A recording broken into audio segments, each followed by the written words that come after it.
Have you ever wondered why The Last of Us sparked such intense debate even years after its release? This gripping HBO series, adapted from the iconic video game, drops us into the world of moral ambiguity, raw trauma, and complicated human bonds.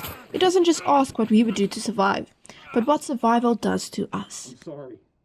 In this video essay, we'll explore how postmodern pluralism shapes the story's emotional and philosophical core.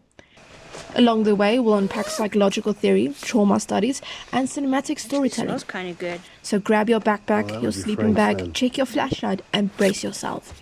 Because in a world overrun by cordyceps, where friends can become monsters and enemies can become allies, nothing is ever just black or white.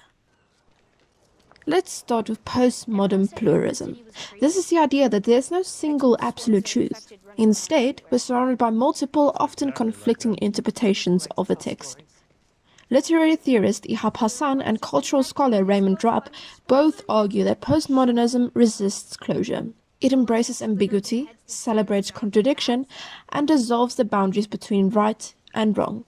In The Last of Us, this pluralism is central. The ending of Season 2 is not a clean resolution, it's an emotional minefield. Joel's legacy? Complicated. Ellie's choices? Painful. The cycle of revenge? Unresolved. Instead of offering moral clarity, the show immerses us with the messiness of trauma, forgiveness, and violence. Joel, in particular, is the quintessential postmodern character. He's fractured by grief and guided by love, but he's no hero. He's no villain either. His choices divide the audience, and that's the point. The show refuses to resolve its central conflicts, encouraging plural readings. There's no single correct interpretation, only reflections of who we are as viewers. So how can we empathize with characters who make morally questionable choices? Philosopher Amy Coplan explains that empathy is an imaginative act. We don't just watch a character, we simulate their emotions and thoughts while still keeping our own perspective. That's why Joel's decision to storm the hospital and kill an unarmed surgeon hit so hard. We understand his fear of loss, we feel his desperation, but many viewers experience moral dissonance and question his worldview. Did he just rob humanity of a cure? Film theorist Murray Smith helps break this down further with his structure of sympathy. Recognition, alignment, and allegiance. First, we recognize Joel as a psychologically real person. Second, we align with his perspective, seeing and hearing the world as he does. But third, allegiance is where things fracture. Some viewers stand by him with morals aligning, others reject him, feeling strong moral dissonance. And that's where postmodern pluralism comes in again. The idea that different viewers can hold conflicting moral perspectives based on their values, experiences, and interpretations. There's no singular fixed takeaway.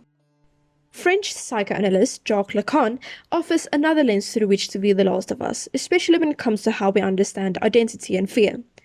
Lacan's theory of the mirror stage suggests that our sense of self is formed through misrecognition. We see ourselves in an external image and mistake that fantasy for who we really are. Our egos, in other words, are built on illusion.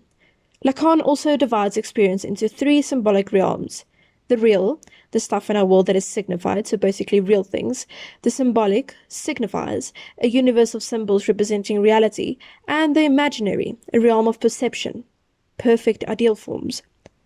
In The Last of Us, the infected are the real, a terrifying force that resists logic and control. They can't be reasoned with, they can't be fully understood, they just are. In contrast, Phaedra's authoritarian rule, the Firefly's rebellion, and Joel's emotional attachments all reflect the symbolic, human attempts to impose meaning and structure over chaos. What we're left with is a symbolic mirror of our world, one shaken by pandemics, climate change, and political collapse.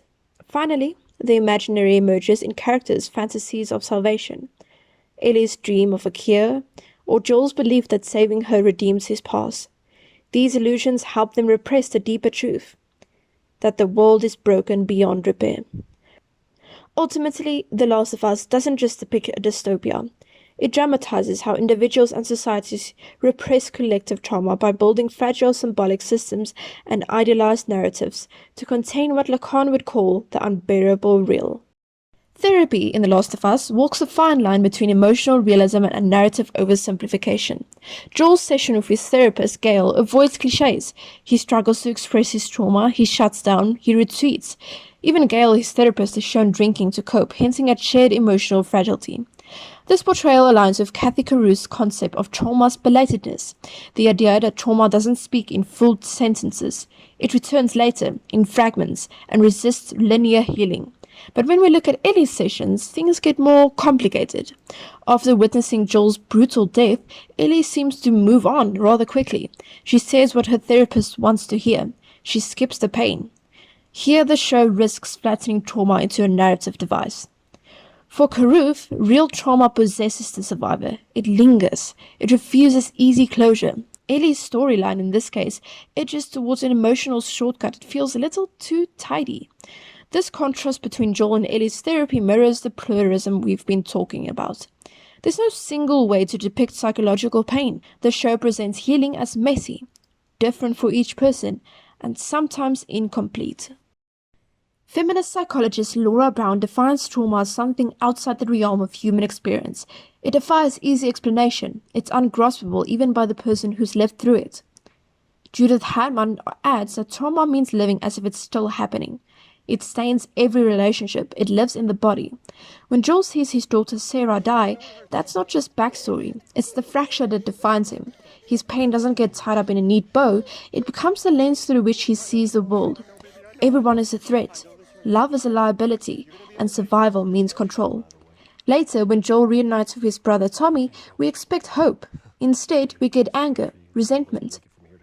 He can't enjoy peace because trauma distorts his sense of reality, an unresolved emotional fracture that never properly heals. After Joel's death, Ellie's trauma is shown through symbols. Most haunting is the guitar. Joel once taught her to play, and she finds it again in a dusty music studio. She strums "Take on Me," a callback not just to a memory but a bond she can't let go of. That moment becomes deeply symbolic of her love and grief for Joel. As trauma expert Bessel van der Kolk writes in The Body Keeps the Score, trauma is often wordless. The Last of Us doesn't seek to resolve that pain. It resists easy catharsis, leaving emotional wounds open, unresolved, ambiguous, and symbolic. Through The Last of Us, we don't just hear about trauma, we experience it. Is The Last of Us a survivor horror, a drama, a post-apocalyptic adventure? The answer is all of these at once. Genre hybridity destabilizes audience expectations by blending multiple genres, preventing the story from fitting into one simple category. Hassan's theory of hybridization explains how postmodern narratives mix genres to resist fixed classification. The Last of Us is a perfect example, combining many genres. Thompson-Jones argues that such boundary-blurring narratives attain new heights of febrile intensity, complicating how viewers interpret the story. Because The Last of Us refuses a single genre label, it invites plural readings.